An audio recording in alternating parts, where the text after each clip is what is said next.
और कहा कि हे तात, आपकी मेरे पूज्य पिताजी से कैसे मित्रता हुई, इसका इतिहास में श्रवण करना चाहता हूँ।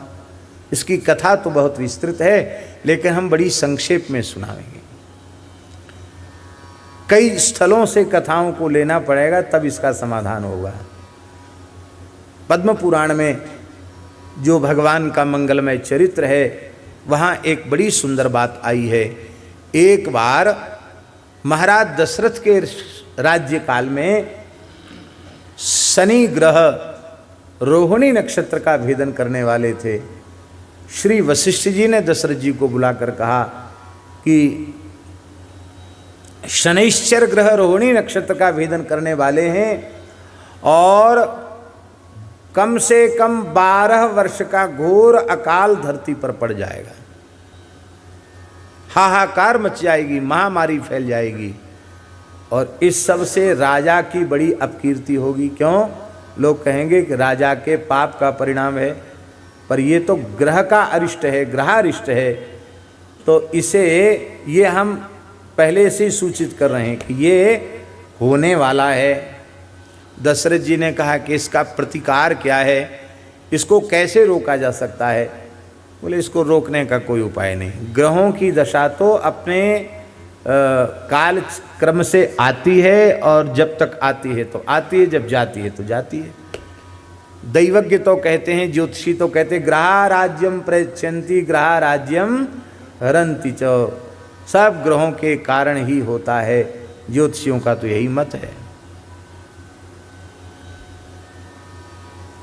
दशरथ जी ने कहा गुरुदेव आप आशीर्वाद दीजिए, हम शनि ग्रह को कहेंगे कि हमारा शासन काल है, तब तक आप ये उपद्रव मत करो। इतने मनस्वी गुरु जी की आज्ञा लेकर के, आशीर्वाद लेकर के, दिव्य रथ पर बैठ करके दशरथ जी महाराज, ये पद्म पुराण की कथा है, दशरथ जी बैठ करके और दिव्य रथ में और सूर्यमंडल का भी भेदन करके, क्योंकि शनि ग्रह की स्थिति बहुत ऊपर है, सूर्य से भी बहुत ऊपर स्थिति है शनि की, वहाँ पहुँच गए। शनि मंडल के, शनि ग्रह के निकट पहुँच गए दशरथ जी और उन्होंने कहा कि आप वचन दीजिए कि मैं रोहिणी नक्षत्र का भेदन नहीं करूँगा। उन्होंने कोई उत्तर नहीं दिया। तब आपने कहा कि मैं आपसे युद्ध करूँगा, मैं आपके अस्तित्व को ही मिटा दूँगा। आप अपने अस्त्र शस्त्रों का प्रहार करने लगे दशरथ जी। शनि मंडल में जाकर के वे अस्त्र शस्त्र भस्म होने लगे। तब आपने दिव्यास्त्रों का प्रयोग किया, वे दिव्यास्त्र भी भस्म हो गए, क्योंकि शनि ग्रह बड़े प्रभावशाली ग्रह हैं। लेकिन धन्य है दशरथ जी फिर भी डरे नहीं। बोले हम लड़ते तो रहेंगे, हम जिस काम के लिए आए हैं वो काम करके मानेंगे। शनि ग्रह ने अपनी दृष्टि डाली दशरथ जी के रथ के ऊपर, तो उनकी दृष्टि पड़ते ही और उनका रथ नष्ट हो गया, भस्म हो गया। अब आकाश से वे गिरने लगे। उसी समय जटायु जी आकाश मार्ग से विचर रहे थे। उन्होंने अपनी पीठ पर देख ले लिया, ये सूर्यवंश का राजा है, महान धर्मनिष्ठ है, इसके प्राणों की रक्षा करनी चाहिए। पुनः अपनी पीठ पर लिया और कहा कि देखो राजन, आप महान वीर हैं, आप में भय बिल्कुल नहीं है। आप जैसा पराक्रम इस ब्रह्मांड में कोई नहीं कर सकता जो शनि से लड़ने पहुंच जाए। पर देवताओं को लड़ भिड़ कर नहीं मनाना चाहिए, उनको तो स्तुति प्रार्थना करके मनाना चाहिए। आप पुनः चलें शनि ग्रह के निकट और उनकी स्तुति करें। तब श्री दशरथ जी ने शनि स्तोत्र, दशरथ कृत शनि स्तोत्र है पद्म पुराण में,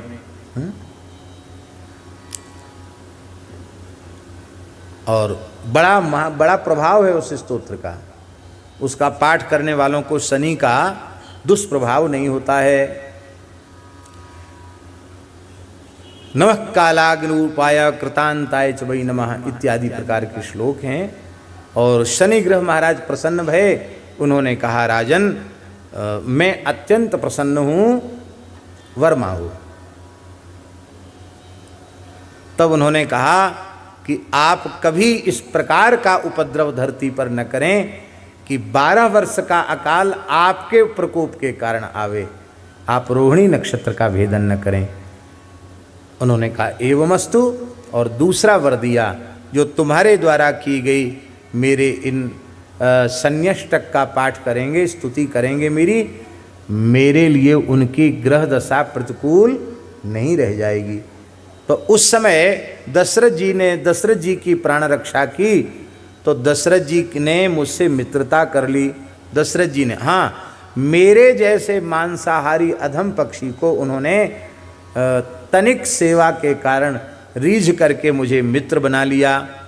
कभी कभी उनका हमारा मिलन होता था।